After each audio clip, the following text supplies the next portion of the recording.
Alright, so this video here will be a little shaky because I'm freehanding this camera, but I'm getting ready to fire this tractor off finally. There's a few things that I need to go over beforehand before I attempt this. I say attempt, but hopefully it'll be good. First thing we're going to have to deal with is, now I have the battery in, I got it all installed. I went ahead and polarized my generator. The hydraulic pump, I could pull this plug out right here while I'm cranking it over and get fluid to come out to prime this. However, on a diesel, you're trying to prime this and your injection pump at the same time. It's just kind of a pain in the butt. So I'm going to be more focused on the injection pump. Now, on the 861, when I first fired it up, something made one hellacious squeal. And I think it might have been the injection pump. Or not the injection pump, the hydraulic pump. Because I didn't prime it either. So this one might do it as well. But I'm not 100% sure because it did it that one time and never did it again. I went ahead and put my exhaust pipe on it just to keep the diesel out of my face. Because once this thing's up and running, I got to get it to operating temperature in the radiator, which is open right now because it is not completely filled. There's only 12 quarts of coolant in here. Spec is 15. So it's open for the time being. The valve cover is unbolted because I'm going to have to adjust the valves. And I'm going to kind of explain what I'm going to do there before I crank the tractor, because once this thing's running you probably won't be able to hear me or to really understand what I'm doing, because you have to set these valves with the engine at operating temperature and at idle. So that's kind of the pre-start stuff you need to be aware of. Once I start to get it up and running, I got to come in here and adjust my idle speed, and we'll get that set first, and then the high speed is that bolt right there. And I know my camera's not wanting to focus on it, but it's right there at my finger. That'll be your wide open adjustment. And then of course, as you can see, this is not tightened down. This is more for turning it on and off and increasing the throttle, which it should be close right now from where I set it, to kill the tractor, kill fuel from it. Now, if it comes up and I'm finished adjusting the valves and running it and everything, and I pull this back and the tractor doesn't turn off, I'm going to simply just come in here, knock this off, and then shove that lever to the rear. I believe I'm telling you that right. Yeah. So yeah, I'll just shove that lever to the rear to kill the diesel and kill the tractor. And of course, I've already primed the oiling system, so it's good to roll. So I'm going to set the camera back on the tripod, and I'm going to kind of explain the valve adjusting setup as well as my temporary fuel tank situation. Okay, before I start on explaining the valves, one more thing that I want to stress really hard, because I don't want anybody to get hurt with this. When these tractors start up, they can roll away on you. So make sure that your clutch is free and adjusted away. So your clutch is not slipping, for one, because you don't want to smoke it, but make sure that it's not engaged in transmission and your transmission is going to take off. So that's the main thing. Make sure the clutch is not stuck and that your transmission is out of gear. Next thing is, I have both brakes. I have both of my brakes applied as hard as I can. And you know, y'all seen me in my videos, I'm not a little dude. So I pushed all my weight on there and I reached over and locked the brakes. So my brakes are locked. I have wheel chocks underneath all 4 wheels. I got cinder blocks on the rear and wedges of wood around the front. So my tractor should not move. And I have already took and hit the starter without anything hooked up, just to make sure that the engine spins and that the transmission is not engaged and tries to pull the tractor. And that was safe, and I'll prove it to you. Out of gear. The tractor did not move. It should be safe to work on this tractor with it running. Just double check everything, make sure you're safe. Do not get run over by your tractor, you know, and stay alive, basically. So, with that little PSA out of the way, let me show you on the valves what I'm going to do.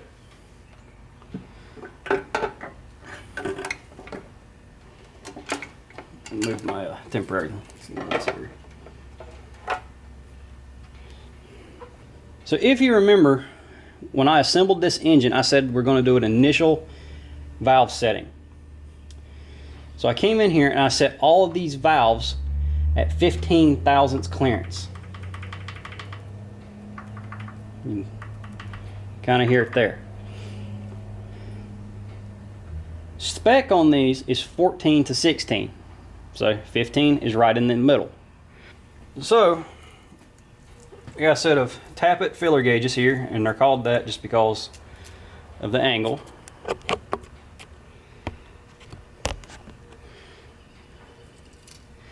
So I'm going to pull the 14 and the 16.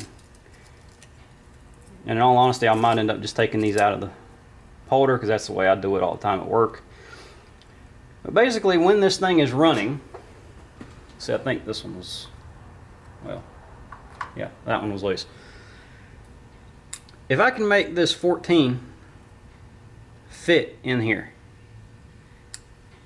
but the 16 does not, then this valve is set at either 14 or 15 thousandths, which is in spec. Technically, I could even go all the way to a 17 and to make 14 fit and a 17 not, because then it's 14 to 16. But I try to keep them a little tighter than that. And so basically, as this tractor is running, and since it's going to be running, they're going to be constantly opening and closing, and it's going to throw oil everywhere. Not a lot, you'll just have little drops, but just be aware of that. Well, since it's running, you don't have to sit here and jump around, you know, to this valve, to this valve. Just go straight down the line. You know, make your 14 fit, your 16 not. And you're just going to turn this adjuster until they fit. Or not fit. Don't try and get, you know, all this feels right, this feels tight, you know, don't worry about it. Because that's hard enough on a non-running engine, let alone a running engine. So just don't even worry about that. Alright, so that should be everything that I'm going to do once it's running. Is adjust my valves and make sure I got plenty of coolant in it. And then we'll see if my lift will work, which hope to God it does, because if it doesn't, then I screwed up something somewhere. But I'm going to say it should run. So now, on the fuel system, we have this return line that's off of our injection pump, and this little one up here at the front off of our injectors. Now, a lot of fuel does not come out of the little one on the injector. This one will have a little bit. So I've got this big long hose. I'm probably just going to cut it and just kind of drop it off to the side into a bucket. And the actual fuel tank is a gear oil bottle. and I've got to put a little hole in it for a vent. And I've got about a quart of diesel in here. So in all honesty, I'm probably going to have to go get some more because this filter is going to take a lot. I have some 5/16 rubber fuel line. My fuel feed lines are a 1/4 inch, double flared, 45, whatever, lines. Well, this 5/16 line will fit nice and snug over that flare and will create a seal. And I might go grab me a zip tie and just zip tie that down and be sure it's good. Like I said, on my fuel tank, I just got an old Euro bottle, and I did clean this out with brake cleaner beforehand, so there's just diesel in here. So what I'm going to do, I'm going to go ahead and just take this fuel line, which I'm going to have to get a little creative here because this ladder here is going to serve as my fuel tank holder. Because this is obviously a gravity fed system, and I do not have a fuel tank. A little step right here on the ladder has a hole in it that this tube, or the spout on the gear oil, will conveniently fit in, which runs right there. So I'll have a straight shot into my fueling system.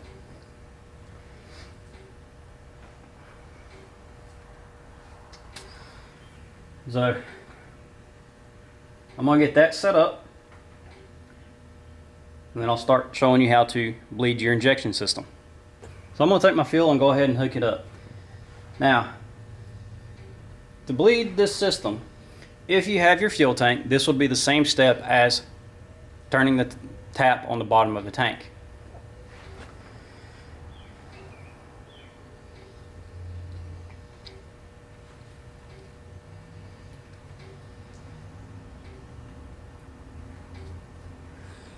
Alright, so now I have fuel flowing down this hose and into the base of my filter. Now right here on your filter is a little brass knob. You will turn this knob, you'll open up your filter, and fluid will start to come down and out. You saw a few bubbles. Let this go until you get a stream of fuel coming out. And I don't have a vent right this second on my jug, so it's a little slow, but you can see the bubbles there coming out.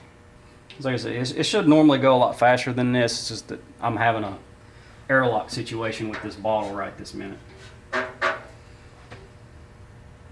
And I will rectify that whenever I crank it. Alright, so there I got a steady stream of diesel fuel coming out. So now we have diesel to this point, and since this is higher than our pump, we now have diesel up to the lift pump in the injection pump. So I'm going to go top off my diesel tank. Alright, well now I'm going to go ahead and poke a hole into the bottom of that jug. And that hole will act as the vent to allow diesel fuel to come down. Okay, so now it's time to get diesel out to our injectors. Now each one of these injectors are cracked loose. And what I'm going to do is sit here and crank the tractor until I see diesel fuel starting to squirt out of each one of these lines. Now, when you do that, you have to open the throttle some. Some people say all the way, some say just crack it, some say halfway. What I'm going to do is I'm going to have mine close to idle, and that's just simply because this is a new engine. Well, it's a rebuild, and I don't know how it's going to act, so I want this thing to be idling as low as possible whenever it does fire off. So I'm going to come around over here, still out of gear. I'm going to open my throttle and come back to my stop, and then just open it a little more. and I'm gonna crank it.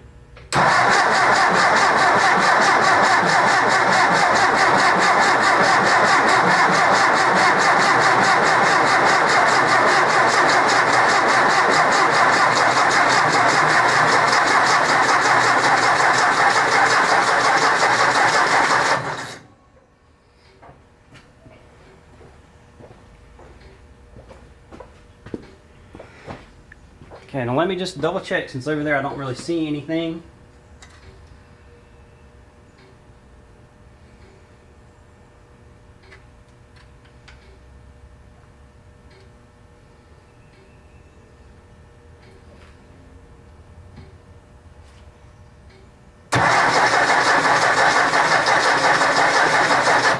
Okay. All right, now I know I was in the way, but this line that I completely disconnected, just so I can visually see it, just squirted out a little bit of diesel. So I'm going to go ahead and hook it up and tighten it down. At least with my finger anyway. Now these other ones, they're probably about at the same spot.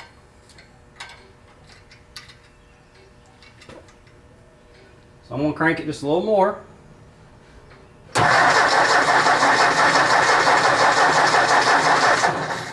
And I see diesel fuel coming out right here. I'm going to go ahead and tighten this one down.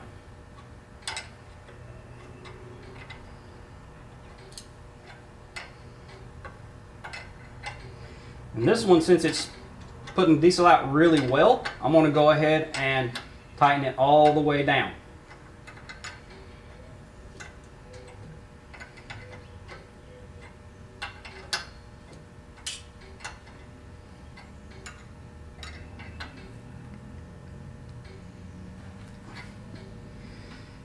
And let's go ahead and tighten this rear one up as well. So now, in theory, if everything is correct, this thing should start to want to hit on numbers 1 and number 4 cylinder.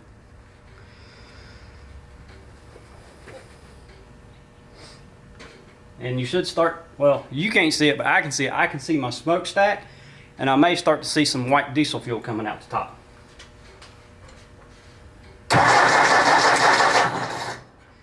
Alright, I got diesel fuel to number 2. Go ahead and tighten it up. And I'm sure I got diesel on number 3, so I'm going to go ahead and tighten it up. So now I have diesel to all my cylinders. So this tractor should start to fire off now. And I'm going to walk around to the other side just so I can easily access controls. And my throttle, or my air intake, in case this thing wants to try to run away or something, I can easily cover it up and kill the tractor. That's actually something I should have told you to begin with. Have something over here ready to cover your air intake if this tractor starts to run away. Which it should not, but just be aware. And that's a runaway diesel engine, not the tractor taking off. If the tractor takes off, get the hell out of the way. It sucks to lose the tractor, but it's better than your life.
me, but I have a lot of exhaust leaks right now. And if you look real closely, sorry I'm shaking, you'll see some oil on the rockers popping up and down.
Check your coolant level.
Is doing that, but it did it the last time I ran it, and it eventually stopped. I guess it's an air pocket. I have no idea.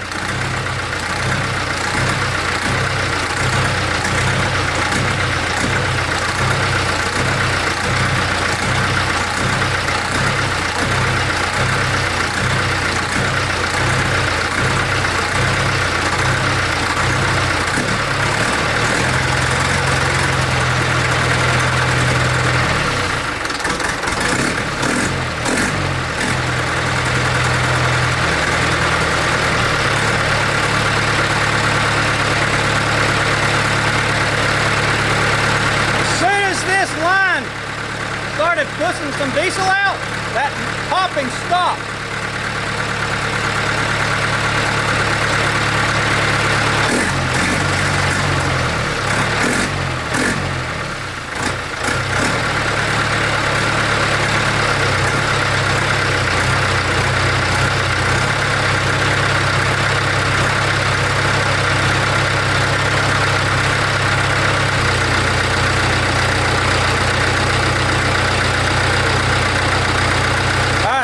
Kill it and refill my diesel tank. So I'm gonna stop the video here. Well, unfortunately I thought I had my camera on, but I did not. So as you see, everything is now coated in nice coat of oil. This valve, and then one of these two, I can't remember which one, is a little loose. So I'm gonna go ahead and tighten them up just a smidgen. I'm gonna go ahead and get this back on there. Which I can tell you right now, this motor I don't think it's at operating temperature, but it's up there pretty good. And of course, you know, the downside is now everything is coated in oil and diesel. I did notice that this line right here is weeping, so I'm gonna have to pull this line off and probably tweak it some to get it to stop the leaking. I am having some kind of problem with it not revving, which is more than likely something in here.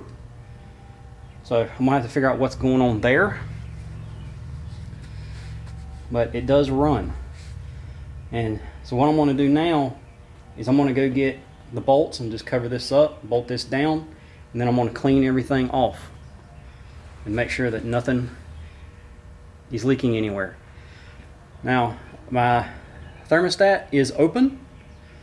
However, I have not added any antifreeze to the system. It's still sitting at 12 quarts. So I may add just a little bit and let it set overnight and let the motor cool down, and then I'll check it and see if it's pulled any coolant into it. Alright, so I'm going to go ahead now and bolt down the valve cover.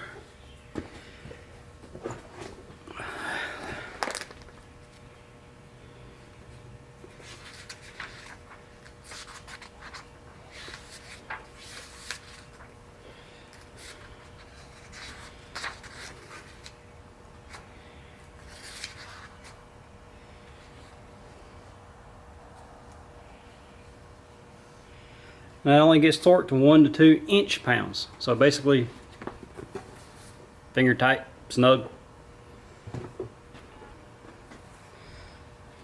Basically just enough to seal it down, all you really need.